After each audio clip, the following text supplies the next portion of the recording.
Earth celebrated its greatest achievement in the year 2157. Scientists had finally created engines that could travel faster than light.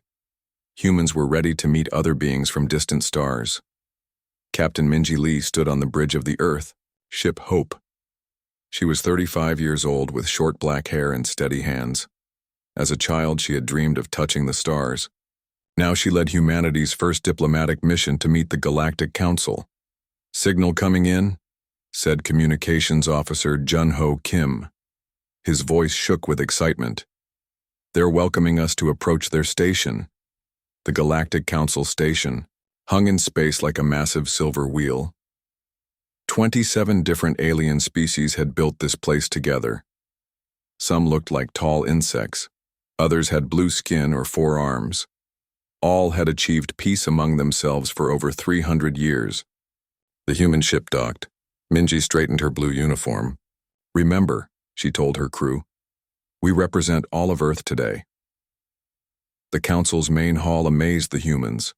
Tall windows showed the stars outside. Aliens of all shapes and colors moved about their business. A group of council leaders waited to greet the humans. "We welcome Earth to the galactic community," said lead Counselor Dorn. He had gray skin and 6 fingers on each hand. His smile seemed friendly, but his eyes remained cold. "Your species has achieved much in a short time. For 3 days, the humans attended meetings and shared information about Earth. They learned about alien technologies far beyond their own. The council members seemed impressed by human art, music, and history. "They like us," Junho told Captain Minji as they returned to their quarters after a long day. "I think this is the beginning of something wonderful." But deep inside the station, another meeting took place. 12 high-ranking council members gathered in a sealed room where no humans could hear them. "These humans are dangerous," said Counselor Dorn. He showed charts on a screen. "They evolved on a death world with high gravity and deadly predators. Their bodies can survive damage that would kill most species. They heal quickly. They adapt to almost any environment." Another counselor named Mara stood up. She had purple skin and large eyes. "But they have shown no aggression. They seek peace." "For now," said Dorn. "But study their history. Endless wars, violence everywhere, and now they have faster-than-light technology. In 50 years they could spread across the galaxy. In 100 they might challenge the council itself." "What do you suggest?" asked another counselor. Dorn's face grew hard. "A quick, complete solution. They have only colonized their home planet and 2 nearby worlds. If we act now, we can remove the threat forever." "You mean genocide?" Mara was shocked. "This goes against everything the council stands for." "It is necessary," said Dorn. "The vote will happen now." Back on the human ship, engineer Sunwoo Park worked on the engine. He hummed as he fixed a small problem. His wife and 2 children waited for him back on Earth. He had promised to bring them stories of aliens and strange new worlds. The vote in the secret chamber finished. 7 species voted against the plan, but 20 voted in favor. Counselor Dorn immediately sent coded messages to the Council Warfleet waiting beyond the system. On the 4th day, Captain Minji attended a grand ceremony. The Council presented her with a peace crystal that changed colors in the light. "With this gift, we welcome humanity to the stars," said Dorn. At that exact moment, 50 Council warships appeared near Earth. Without warning, they fired weapons that burned through cities and turned forests to ash. Similar ships attacked the human colonies on Mars and Europa. On the station, alarms suddenly blared. Minji's communication device showed emergency signals from Earth. "What is happening?" she demanded, facing Dorn. The counselor's face showed no emotion. "A necessary action for galactic security. Your species is too dangerous to join us." Security forces surrounded the humans. Captain Minji fought back tears as reports came in. Seoul destroyed, New York gone, 3 billion people dead in the first hour. In a holding cell, Minji found Junho, crying. "My family was in Busan," he said. "Everyone's gone." "Listen to me," Minji said, her voice hard with anger. "Some of our people must have survived. Humans don't die easily, and when we find each other again, we will remember what happened here. On Mars, Lieutenant Jiwoo Kang watched the sky burn. From his underground research station, he sent messages to any humans who might hear. Earth has fallen. The Council betrayed us, but we are still here, and we will never forget. The Galactic Council had made a terrible mistake. They thought they were eliminating a threat. Instead, they had awakened humanity's unstoppable fury. 6 months after the Great Betrayal, Earth lay in ruins. Cities that once gleamed with lights were now ash and rubble, but humans were harder to kill than the Council expected. Dr. Yunju Park worked in a hidden underground lab beneath the destroyed remains of what was once Seoul. She had been visiting a deep research facility when the attack came. Now the facility served as one of humanity's last safe havens. The latest results are ready, said her assistant Minho. He placed a tablet on her desk showing blood analysis from 3 different alien species. Humans can survive radiation levels that would kill Council forces. Our bodies repair damage faster, too. Yunju nodded. Before the attack, she had been Earth's leading expert on alien biology. Now her knowledge helped the Resistance understand their enemies. They expected us all to die, she said quietly. They didn't understand what humans do when cornered. In another part of the facility, Commander Taiho Lee studied maps on a large screen. As a former military strategist, he now coordinated what remained of human forces across Earth. His face showed little emotion, but the dark circles under his eyes revealed how little he slept. Commander, we've received a new signal, said Communications Officer Han. It's from Mars. Taiho's eyes widened. Mars survived? The message came from Lieutenant Jiwoo Kang's research station on Mars. Nearly 200 humans had survived there. Similar messages arrived from hidden bases on Europa and from bunkers across Earth. Slowly, the survivors were finding each other. We need secure communications, Taiho told his team, and we need to understand the enemy better. 2 weeks later, Taiho led a small team on their most dangerous mission yet. Intelligence suggested a Council scout ship was studying radiation levels near Old Beijing. The humans planned to capture it. Remember, we need the ship intact, Taiho told his 5 team members as they prepared. They wore stolen Council environment suits and carried weapons made from modified Earth tools. And we need at least 1 officer alive for questioning. The attack happened at night. The Council aliens never expected humans to approach through the radioactive zone. When the ship landed to take readings, Taiho's team struck quickly. 3. Aliens died in the first minute. The 4th, an officer, was captured. We've done it, said Suman, the team's engineer, her voice filled with excitement as they secured the alien ship. We have their technology now. The captured officer belonged to a species called the Dorvan. His name was Kelth. At first, he refused to speak, but Dr. Yunju found ways to make him talk. Your Council told you we were monsters, she said during one interrogation. Yet we haven't tortured you. We give you food and water. Who are the real monsters, Kelth? Eventually, Kelth revealed crucial information. The Council was not as united as it appeared. 3 species, the Alterans, Vex, and Meridians, had voted against the attack on Earth but were overruled. The Alterans especially regret what happened, Kelth admitted. They believe the massacre was wrong. This information gave Taiho an idea. If we can contact these Alterans, we might find allies.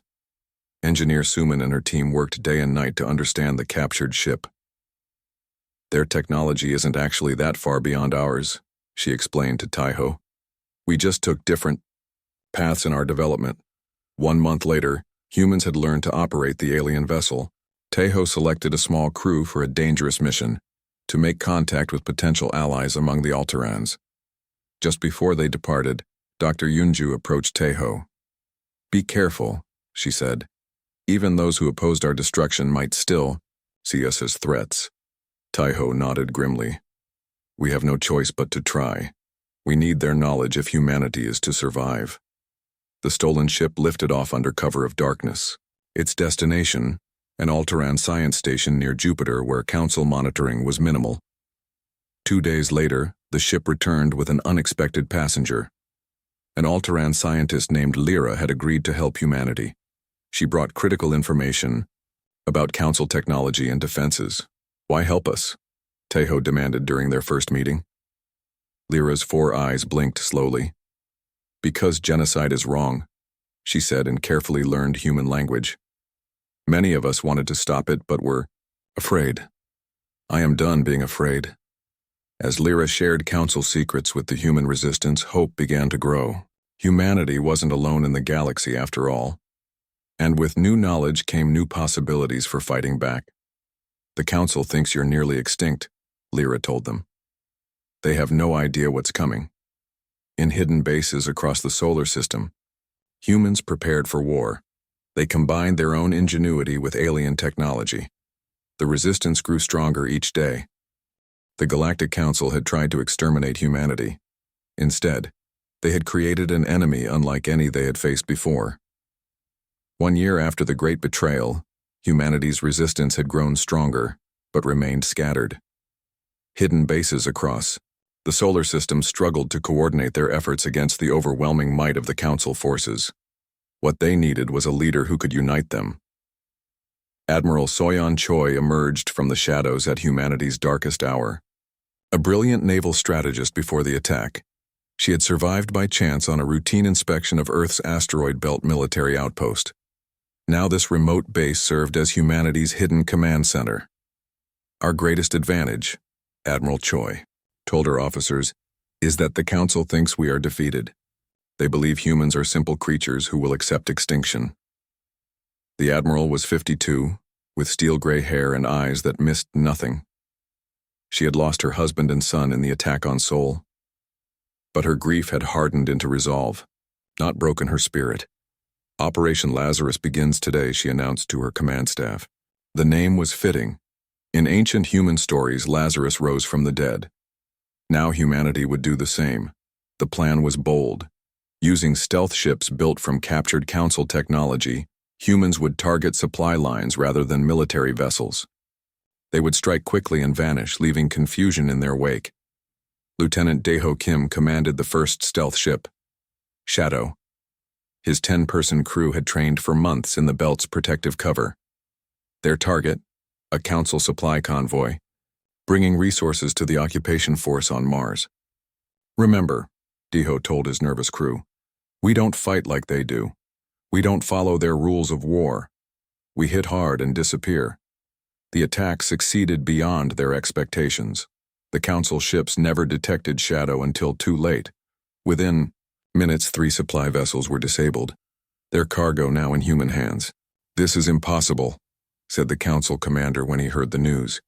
Our sensors show no human ships in the area. But the attacks continued. Week after week, human vessels struck Council targets across the solar system. They never engaged in direct battles. Instead, they used tactics the Council considered dishonorable: attacks from hiding, false distress signals, and electronic warfare. They expect us to fight like they do, Admiral Choi told her captains. But we never fight fair. We fight to win. Meanwhile, Dr. Yoonju Park made a breakthrough in her research. With help from their Alteran ally Lyra, she developed a biological weapon that specifically targeted Council life support systems. These spores will grow inside their air filters, she explained to Admiral Choi. They won't harm humans, but they'll disable alien ships within days. The spores were deployed through captured Council communication beacons. Soon reports came in of entire Council fleets stranded, their ships unable to maintain proper atmosphere. The Council had no defense against Earth biology they had never studied. As Council forces struggled against these unconventional attacks, Admiral Choi implemented the second phase of her plan. Using advanced communication technology provided by Lyra, she broadcast evidence of the Council's war crimes across all galactic networks. Let their own people see what their leaders have done, she said. The broadcasts showed Earth cities in ruins, innocent civilians targeted, and the Council's secret vote for genocide. Most importantly, they showed humanity's continued resistance despite overwhelming odds. The effect on Council worlds was immediate.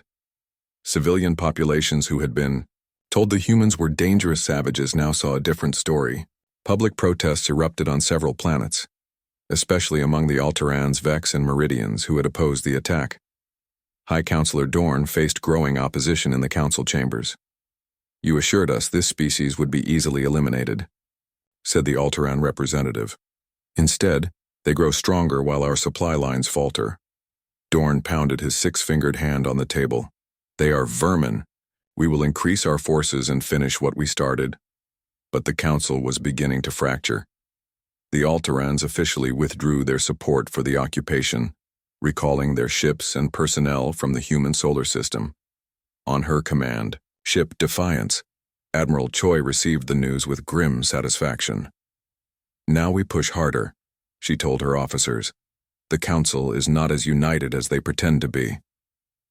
Across the solar system, humans began to hope again. The resistance grew as survivors emerged from hiding to join Admiral Choi's forces. New ships were built, combining human ingenuity with alien technology in ways the Council never imagined possible. The humans were no longer just surviving, they were fighting back, and the Council was beginning to fear they had awakened something they could not control. 2 years after the Great Betrayal, humanity was ready to strike back. Hidden in the shadows of the asteroid belt, Admiral Soyeon Choi unveiled the fruit of human determination, a battle fleet unlike anything the Galactic Council had ever faced. At the center of this fleet was the massive dreadnought, Remembrance. Once an abandoned mining platform, humans had transformed it into a warship using salvaged alien technology combined with human innovation. Its hull bore the names of Earth's destroyed cities, a constant reminder of why they fought.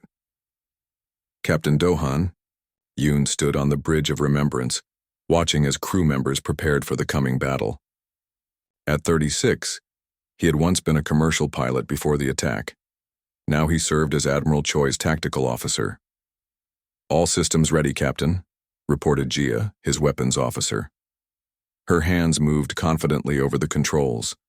Half alien tech, half human design. Dohan nodded. "Tell the Admiral the fleet awaits her command." Admiral Choi's plan targeted Mars first. Over 2,000 humans remained enslaved there, forced to work in Council mining operations. Intelligence from their Alteran allies suggested the Council had grown complacent, believing the human resistance could only manage small hit-and-run attacks. "They expect scattered raids from tiny ships," Admiral Choi told her commanders during the final briefing. "Instead, they will face the full fury of humanity." The human fleet moved silently toward Mars, using technology that hid them from Council. Sensors, 27 ships, crewed by survivors who had lost everything but their will to fight. In his command center on Mars, Council General Mox received an urgent alert. "Impossible reading, sir," said his sensor operator. "Multiple large vessels approaching." "Human vessels?" Mox asked in disbelief. "The signatures match nothing in our database, sir." Mox had only moments to sound the alarm before the human fleet appeared in Mars orbit. The battle that followed shocked the Council forces. Human ships moved in ways that defied standard tactics, taking damage that would cripple Council vessels. "How can they function under such G-forces?" demanded a Council captain, as he watched a human ship execute a turn that should have killed its crew. The answer was simple. Humans had evolved on a high-gravity world and could endure physical stresses that would break other species. What the Council saw as reckless was actually calculated risk from a species with different physical limits. On Remembrance's bridge, Admiral Choi directed the battle with calm precision. "Target their command center," she ordered. "Cut off their leadership." Within hours, the Council defense fleet around Mars lay broken. General Mox's command center fell silent as human forces landed on the surface. The liberation of Mars had begun. In underground bunkers, human slaves heard the sounds of battle above. When the doors finally opened, they saw fellow humans in makeshift uniforms, faces tired but triumphant. "You're free," said Lieutenant Minji Ko to the first group they found. "Mars is ours again." News of Mars' liberation spread across the Council, worlds causing panic among their leadership. High Counselor Dorn called an emergency session. "One planet lost does not mean defeat. he insisted to the assembled representatives. "We will crush these humans with overwhelming force." But several council members had begun to doubt. "These humans were supposed to be primitive," said the Vex representative. "Yet they adapt our technology and improve upon it. Perhaps we made a grave error in attacking them." On Earth, the resistance received word of the victory on Mars. Commander Tai-Ho Lee coordinated a planet-wide uprising against the occupying forces. From hidden bunkers and mountain strongholds, humans emerged to fight with whatever weapons they had. Some alien tech, others simple tools turned lethal. Council troops, used to fighting conventional wars, found themselves ambushed in city ruins and lured into traps. Human tactics made no sense to them. Suicide attacks followed by offers of mercy, primitive weapons alongside advanced technology. On the Council homeworld, analysts studied videos of human fighters. "They're unpredictable," one expert reported. "Our tactical algorithms cannot anticipate their actions." As Mars fell completely under human control, Admiral Choi prepared for the next phase. Through their captured communication hub, humans gained access to the Council's entire strategic network. "They fear us now," she told her officers. "And fear will make them vulnerable." The Council had awakened humanity's fury, but they had yet to witness its full power. The counteroffensive had only just begun. 3 years after the Great Betrayal, humanity prepared for its final push against the Galactic Council. Admiral Soyeon Choi stood on the observation deck of the Remembrance, watching as her fleet assembled near Jupiter. Over 60 ships now flew under human command, some captured, others built from scratch using combined technologies. "Fleet is in position, Admiral," reported Captain Do-Han Yoon. His face showed the scars from the Battle of Mars, but his eyes remained determined. Soyeon nodded. "Send the message." Across all communication channels, her voice reached the Council. "Homeworld. This is Admiral Soyeon Choi of Earth. For 3 years you have tried to exterminate us. Now we come to bring justice. Surrender those responsible for the Great Betrayal or face the consequences." On the Council homeworld, panic spread through the government district. High Counselor Dorn called an emergency session. "These humans cannot reach our world," he assured the frightened representatives. "Our defense fleet is the strongest in the galaxy." But many Council species had already withdrawn their forces. The Alterans, Vex, and Meridians openly condemned the genocide attempt. 5 other species now joined them in calling for peace talks. "We must negotiate," urged the Vex ambassador. "These humans have proven stronger than anyone imagined." "Never," shouted Dorn, his 6 fingers clenched into fists. "We finish what we started or they will destroy us all." As the Council argued, the human fleet made its move. Using jump technology reverse-engineered from captured ships, they appeared suddenly, at the edge of the Council home system. The defense fleet scrambled to respond. Nearly 200 Council warships formed a protective line around their homeworld. On the Remembrance Bridge, Soyeon reviewed the battle plan one final time. "Remember," she told her officers, "we want their leadership alive to face justice. The civilian population is not our target." The battle that followed would be studied by military academies across the galaxy for centuries. Human ships performed maneuvers that Council tactical computers classified as physically impossible. Their crews endured G-forces that would kill most species. "They're breaking through Sector 7, reported a panicked Council commander as 3 human ships dove through a gap in their formation. Captain Do-Han led a special strike team aboard, the fastest human vessel, Shadow Swift. Their target, the Council's central command tower where Dorn and the Inner Circle directed the defense. "Approaching target," Do-Han told his team as they dodged defensive fire. "Prepare for landing."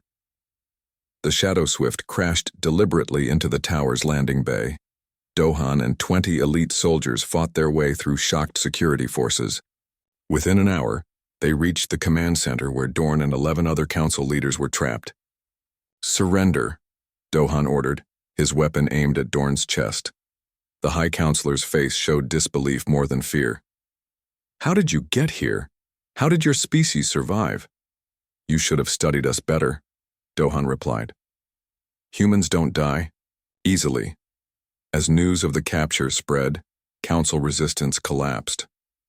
Admiral Choi's voice echoed across the planet. The war is over. Justice will now be served. 2 weeks later, the trial began. Dorn and the Inner Circle faced charges of genocide before a mixed tribunal of humans and representatives from Council species who had opposed the massacre. General Taiho Lee, now the highest-ranking survivor of Earth's military, requested the right to announce the sentence. Many expected him to demand execution for those responsible. Instead, Taiho surprised everyone. Death would be too simple, he told the convicted war criminals. Instead, you will help rebuild what you destroyed. You will work alongside humans for the rest of your lives, witnessing our recovery. In the following months, a new galactic order emerged. The Council reformed under new leadership, with humans playing a central role. A massive memorial station orbited Earth, displaying holograms of every human lost in the Great Betrayal. 5 years after the war ended, Admiral Soyeon Choi, now Earth's representative to the new council, stood with alien diplomats watching a remarkable sight. Humans had begun terraforming a dead world, turning lifeless rock into a habitable planet. I never understood why you spared us, admitted a former council member to Soyeon. After what we did, you had every right to destroy us. Soyeon watched as human engineers directed massive machines that brought life to the barren landscape below. Vengeance is easy, she said quietly. Building something new is harder, and humans always choose the harder path. The alien diplomat nodded slowly, finally understanding. Their greatest strength wasn't their fury, he whispered to his colleague. It was their ability to rebuild from ashes.